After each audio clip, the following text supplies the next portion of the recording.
Olá, muito boa noite, muito bem-vindo a mais um Papiano com Carlão, aqui pela TV Cultura Litoral. É sempre um prazer estar com você pela TV aberta, canal 48, pela Vivo, canal 18 e pela Claro Net, canal 522. Nós somos um programa de variedades, afinal de contas já passamos aí dos 100 programas. E hoje eu trago aqui uma pessoa que eu admiro bastante há muitos anos, há quase 30 anos, eu acho que já passou. Mas enfim, admiro bastante há muito tempo. É uma menina, não enxergo de um outro jeito, muito esforçada. Aquelas que você é fã dela, é fã da mãe, é fã do pai, entendeu? Afinal de contas, filho de peixe, peixinho é. Ela se formou em Direito desde 1992. Hoje ela atua em várias frentes, várias áreas. Importante a gente falar que ela é doutora pela USP, doutora também pela Delegacia Geral de Ensino Superior lá em Portugal. Ela é professora titular do mestrado de Direito de Saúde lá na Unisanta, da qual a gente dá aula na mesma casa, e também dá aula na graduação. Quem está aqui hoje comigo é a minha querida doutora Renata Leme, que traz sempre um assunto polêmico, uns livros muito legais, dentro daquilo que a gente precisa conhecer do direito. E eu acho muito legal a linguagem que ela usa, ela compila pessoas, organiza pessoas e, além do mais, ela faz parte da Comissão de Direito Médico da OAB nessa gestão 25-27. Falei certo? É 25-27? Isso, Não é? é Ela faz isso. parte da Comissão de Direito Médico que tem feito uns eventos legais aí. Vamos começar a falar da Comissão de Direito Médico? O que vocês fazem lá? Nós fazemos um trabalho bastante interessante para a corporação, para os Uhum. advogados, aulas temáticas relacionadas à área da saúde, Da saúde. É. evidentemente, com um enfoque, né, para o suporte Uhum. jurídico, e também fazemos algum trabalho extramuros, quando nos dispusemos a visitar autoridades, tanto no executivo como no legislativo Secretaria de Saúde, que você municipal. teve com ele, eu vi muito legal. Quando a gente fala de direito da saúde ou na saúde, eu estou falando para mim que eu atendo ou estou falando para a pessoa que tem o plano? Não, a gente fala para qualquer cidadão, De qualquer cidadão. né, seja aquele que é atendido pelo SUS, e na verdade todo cidadão brasileiro Brasileiro é atendido é pelo conveniado o SUS, SUS, né? Não tem né, jeito. que é um sistema público, Uhum, universal, uhum. integral, e também para, evidentemente, aqueles poucos que possuem planos de saúde. Então a gente, dentro da comissão, a gente procura debater os temas que tocam tanto o SUS quanto os planos de saúde privados. Doutora, a gente não combinou nada da gente vir aqui bater esse papo. Você gosta do SUS? Eu É. gosto não, ele é fundamental para a consolidação da cidadania. O SUS é importantíssimo, a gente sabe que ele representou um avanço, no tocante ao atendimento da saúde da população, Uhum. né, como eu acabei de dizer, a Constituição, né, consagrou, o direito à saúde Saúde, direito de todos e dever do Estado, artigo exatamente, 200, artigo 199. Eu sou professor de saúde é pública, isso então, quer mesmo. dizer, a gente acaba estudando isso. Sabe o que eu fiz, Rê? Já Hum. virou Rê, porque não tem jeito. Antes da P1, eu falei sobre saúde pública no Brasil, do SUS. Entre a P1 e a P2, eu montei seminários entre os alunos, dividi as turmas em países, e cada turma vai falar de saúde em Portugal, nos Estados Unidos, na África, na Espanha, e aí acaba comparando o nosso SUS com a saúde mundial. O nosso SUS é muito bom. É modelo, né? É modelo, é exatamente isso. É. E você tocou aqui nos temas dos seus livros, que são sensacionais. De 21 a 24, a doutora Renata Leme lançou 4 livros. Primeiro é uma trilogia pela editora Juruá, ou seja, começa Direito e Saúde Mental, que é esse aqui que vocês estão vendo aqui, né? Aqui na minha frente, doutora Renata Salgado Leme. Depois passa para Direito e Saúde da Mulher, que eu vou mostrar em seguida, e depois Direito e Saúde da População Carcerária. Essa aí seria a primeira trilogia pela editora Juruá. E depois a doutora ainda fez um outro livro pela editora Dialética, O Uso Terapêutico da Cannabis, falando dos aspectos jurídicos e judiciais. É muito legal os temas, são temas que estão, assim, temas importantíssimos. Eu tenho uma colinha aqui para me começar a usar. Eu vou começar a falar do direito e saúde mental, que, na verdade, envolve um pouco de desenvolvimento da psiquiatria no mundo e reflexos no Brasil. Quando a gente fala hoje de saúde mental, a gente está falando de um assunto importantíssimo, que agora virou até exigência da empresa ter uma pessoa para cuidar da saúde mental do seu colaborador. Quando a gente fala em saúde mental no Brasil, também tem um monte de coisa. Tem aquelas casas que tinham antes, casas de saúde, ou seja, modelo asilar. Doutora, me fala um pouquinho do livro, qual foi a intenção que você teve quando você juntou essas pessoas e fez esse livro aqui em 2021 pela editora Juruá. Esse livro é fruto de um trabalho de pesquisa dos últimos 8 anos. O meu grupo de pesquisa, eu sou coordenadora de um grupo de pesquisas no CNPq, Uhum. e os meus pesquisadores, coordenados por mim, se debruçaram sobre essa temática da saúde mental, que a gente sabe que é uma temática extremamente sensível. Lógico. E nós buscamos justamente apresentar para a população a mudança de modelo, que nós saímos de um modelo asilar, um modelo da hospitalização daquela pessoa que possui transtornos mentais, e uma legislação que foi editada a partir de 2001, ela mudou e colocou o tratamento ambulatorial como aquele tratamento primeiro. Nos CAPs, NAPs, isso aí, né, Renata? Exatamente. Não é que a internação ela não exista, mas ela vai ser o último recurso a ser adotado após, né, o esgotamento de todos os outros tratamentos e tentativas terapêuticas. Sim, sim.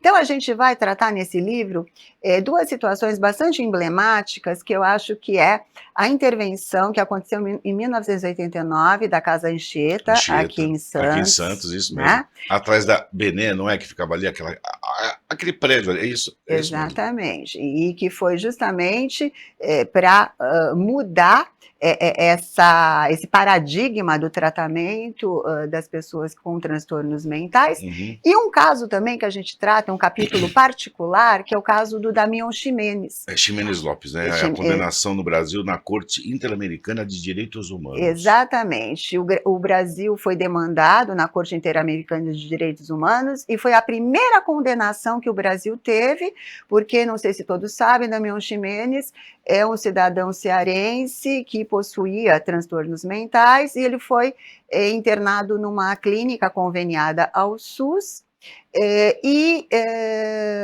em razão de tortura, ele veio a óbito. Esse caso ele não foi resolvido no âmbito da jurisdição interna no Brasil e chegou na Corte Interamericana. Lá foi provado que, de fato, ele sofreu tortura e o Brasil, infelizmente, né, tem essa mácula. Sim. E foi condenado a indenizar a família do Damião Ximenes e também a introduzir modificações na sua política de atendimento às pessoas e os pacientes com transtornos mentais. Existe uma política específica, Renata? Que é essa lei, né? Essa lei, inclusive, esse caso do Damião Ximenes, ele impulsionou o quê? A consolidação e a implementação dessa política no Brasil inteiro. Muito legal, uma obra muito legal. Ele até fala que eu estou aqui com um livro na minha mão, ó, Direito e Saúde Mental. Muito obrigado, doutora Renata, pela dedicatória. Acho tão bonita a sua letra, Renata, que bonita. Ela cita uma dedicatória de Michel Foucault. Você vê o nível da doutora Renata. Muito obrigado, de coração. Irei ler com certeza, vou pôr aqui. O segundo livrinho dessa trilogia é o Direito e Saúde da Mulher. Também um tema discutido, amplamente discutido, ampliado. A gente sabe dos roles do SUS, quer dizer, o rol da ANS, doenças que são cobertas e que não são, mas o livro especificamente fala o quê? Do direito fundamental da saúde da mulher. Atenção obstétrica, aquele negócio do parto humanizado. Me fala mais do livro.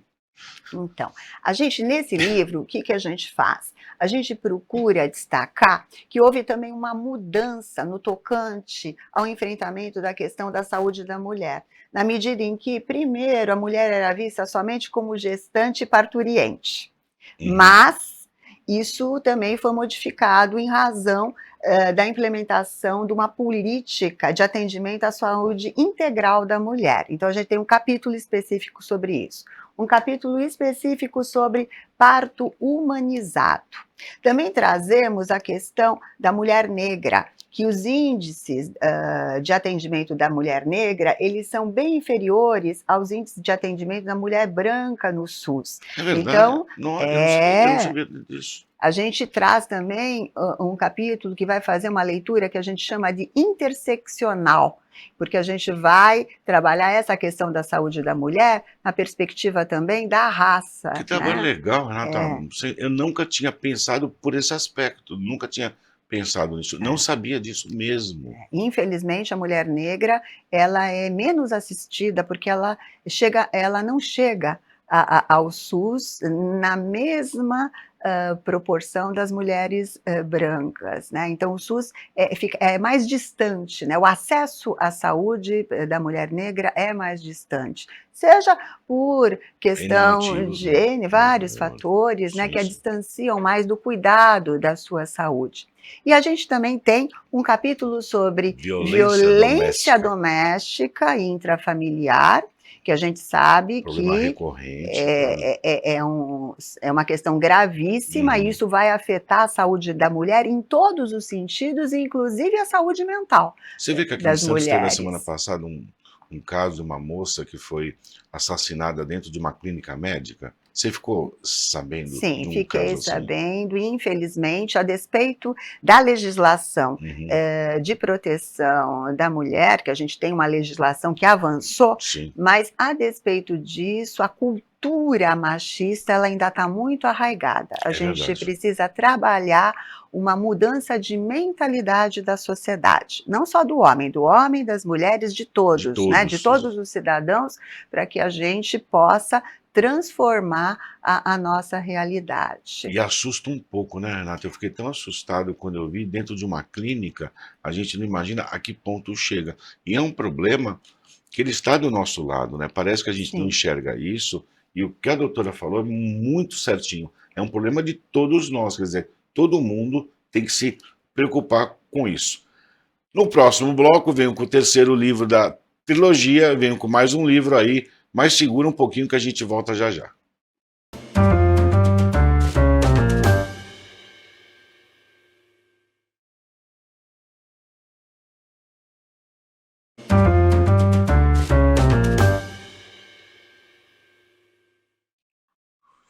Hoje estamos de volta aqui no Papeando com o Carlão, estou aqui com a doutora Renata Leme. A gente já falou de dois livros tão legais pela editora Juruá. Falamos do Direito e Saúde Mental, Direito e Saúde da Mulher, e agora eu vou falar o terceiro. Terceiro, Direito e Saúde da População Carcerária, que é um livro que a gente vai vendo os temas aqui. Realmente, doutora, você compilou uns temas muito legais, e aqui a gente está falando da dignidade, né? Dignidade da pessoa humana, a saúde mental dos presos. Me fala mais um pouquinho desse terceiro livro da trilogia da editora Juruá. então, quando a gente fala em presos, sempre tem É, algumas ressalvas, isso é. né, e um certo preconceito. Na hora. Mas a gente tem que entender que o preso, ele vai voltar para a sociedade em É a algum nossa momento, intenção é que ele, né, né, volte, e né, ele tem que voltar melhor. melhor. Então, a gente precisa se debruçar sobre essa temática para que a gente aperfeiçoe o sistema de modo a que ele, depois de cumprir a A pena e, pena. evidentemente, né, estar quites com a sociedade, ele retorne melhor para estar inserido nesse contexto social. Então, a gente vai trazer justamente uma preocupação no tocante ao que é o meio ambiente no qual esse preso vive. A gente sabe que o ambiente carcerário é um ambiente terrível, do ponto de vista da insalubridade, Sim, do desenvolvimento de sim. doenças. A gente sabe que dentro, né, do sistema carcerário ocorre uma série de violências com relação, por exemplo, às mulheres presas, Você levantou uma zebra aqui que eu não tinha né? pensado nisso. Porque se a mulher já pode sofrer uma violência obstétrica dentro de um hospital convencional, Imagine um presídio. imagine num presídio, que a gente sabe que muitas mulheres, elas dão à luz, com algemas, algemadas. É mesmo, Renata? Isso é E a recorrente. criança fica lá? Como é que funciona? Então, Eu não sei como funciona essa lei. nem sempre elas têm direito à amamentação, deveriam, né, amamentar. Então, uma série de violências que são praticadas que a gente enfrenta aí num dos capítulos. Falamos também do direito previdenciário que vai amparar o preso e a família, porque a gente tem que pensar que esse preso muitas vezes tem uma família aqui fora que Exa precisa também se manter. exatamente. Então, a gente vai informando a população acerca de todos esses direitos. Para quê? Para que esse sujeito retorne à sociedade e o que nós todos gostaríamos é que ele não viesse, né, mais cometer delitos. Né? Exatamente, exatamente. E nós também falamos de dois tipos de modelo de justiça, a retributivista e a restaurativa. Me explica as duas. Porque é o seguinte, esse modelo de encarceramento é a justiça retributivista, Tá. né, retributiva. Uhum. E esse é o modelo que impera no Brasil. Existem alguns países, como Nova Zelândia, Colômbia, e aqui mesmo o Brasil, alguns estados, Uhum. como Rio Grande do Sul, a cidade de Porto Uhum. Alegre, ou a cidade de Brasília, São Caetano do Sul, que implementaram a justiça restaurativa para quê? Para aqueles crimes de menor potencial ofensivo. Entendi. Então, quando o delito é cometido e tem menor potencial ofensivo, ao invés de haver o encarceramento, você vai implementar um outro tipo de cumprimento da pena, que, não se, que seria, na verdade, uma restauração daquela situação, seria uma indenização à vítima, estabelecendo uma relação mais dialógica Entendi. entre o ofensor e o ofendido. Entendi. Então, seriam mais penas pedagógicas, Tá. no sentido de nem levar aquele sujeito para dentro do sistema Carcerário. carcerário. Tá. Seria uma alternativa para você reduzir, né, aquele aumento da população carcerária, que a gente sabe que Já degringolou há muito tempo, né, exatamente. doutora? Então, esse livro ele vem trazendo essa temática, procurando desconstruir esse preconceito e procurando lançar para a sociedade um olhar mais humanizado sobre essa pessoa, Sim, que é mas uma pessoa. exatamente, quando você fala isso da parte da humanização, né, que a gente está ouvindo falar bastante, por mais que seja uma pessoa esteja presa, seja uma população carcerária, mas é uma pessoa que a gente está falando. Então são temas assim legais. Esse aqui é o terceiro da trilogia. Vou pôr aqui em ordem, que eu tenho toque, fica organizadinho aqui do meu lado.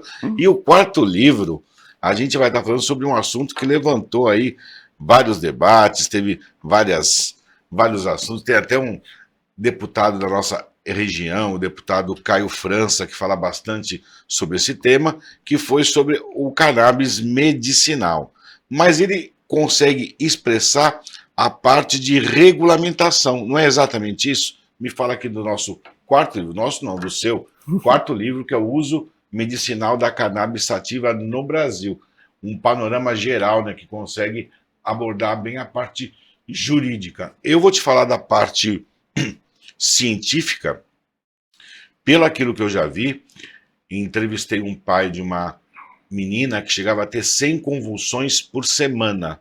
Após o uso, raramente ela tem uma convulsão por mês.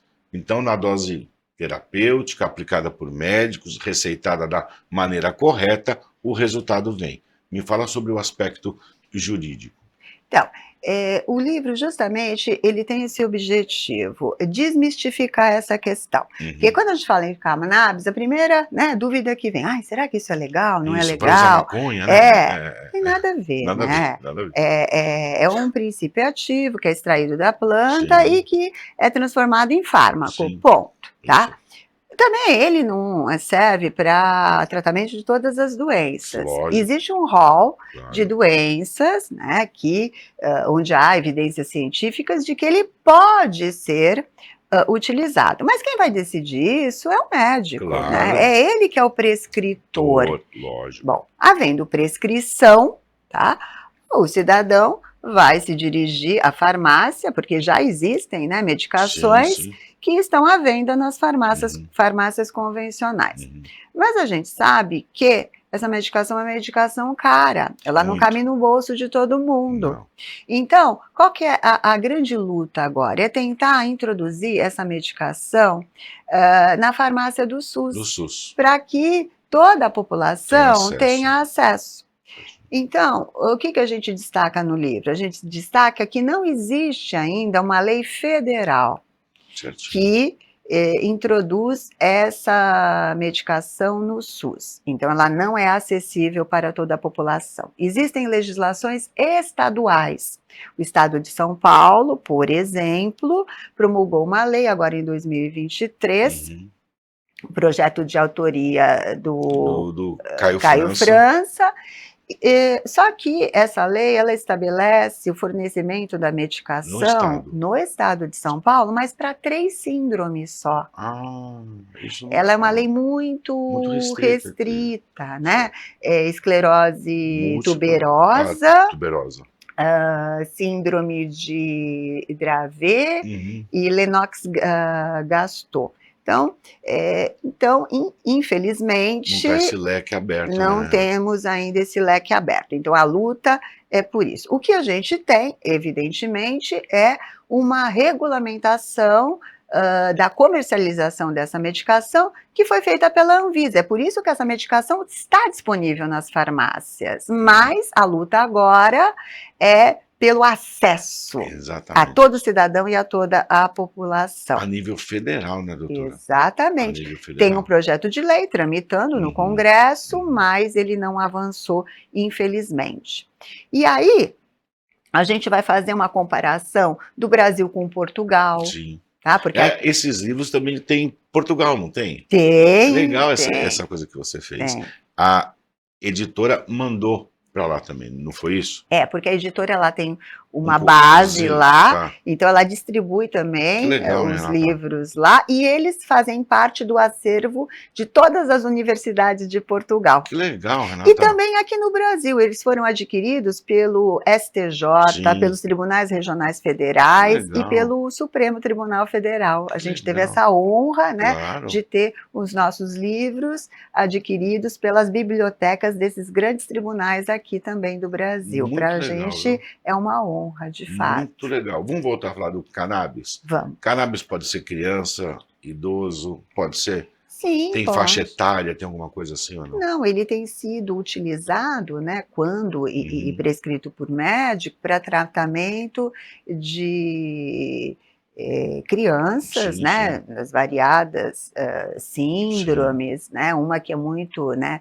falada, recorrentemente, é no caso de sintomas, né, de algumas doenças, Uhum, né, se a gente uhum. sabe que, pessoas com alguns transtornos Sim, possuem somos, convulsões, isso. então, em muitos casos, é indicado, Uhum. né? Idosos também, às vezes a pessoa tem Parkinson, Parkinson. mas não é para o tratamento propriamente do Parkinson, Sim, mas sim. é dos sintomas, Sim, né? Porque exatamente isso. os sintomas secundários, Secundário, certo. digamos assim. Faz sentido. E também para o tratamento de transtornos psiquiátricos, Sim. né? Então, Transtornos e por em aí vai. substituição àquelas medicações tradicionais, que às vezes a pessoa não responde bem às medicações tradicionais, e muitos médicos começam a adotar o canabidiol para pessoas com ansiedade, depressão, né, Que não tem e nada a síndrome de ver de pânico, que não tem pânico. nada a ver com o consumo de maconha. Uma Não, coisa é o óleo, que é não, uma fração. não. Tem o canabidiol, o canabicerol, tem vários óleos e é uma extração. Assim, dá pra gente notar que os temas são sensacionais, são livros muito legais como referência. Eu tenho um orgulho de você tremendo, me sinto muito feliz em estar recebendo você. A gente é, você tem um papel importante na minha vida há muito tempo, a sua mãe. Então, eu acho muito legal essa história e sendo escrita dessa forma, e são livros referências. Tem mais coisa vindo aí ou não? Tem, eu vou dar um Então spoiler dá, agora. pra mim você dá.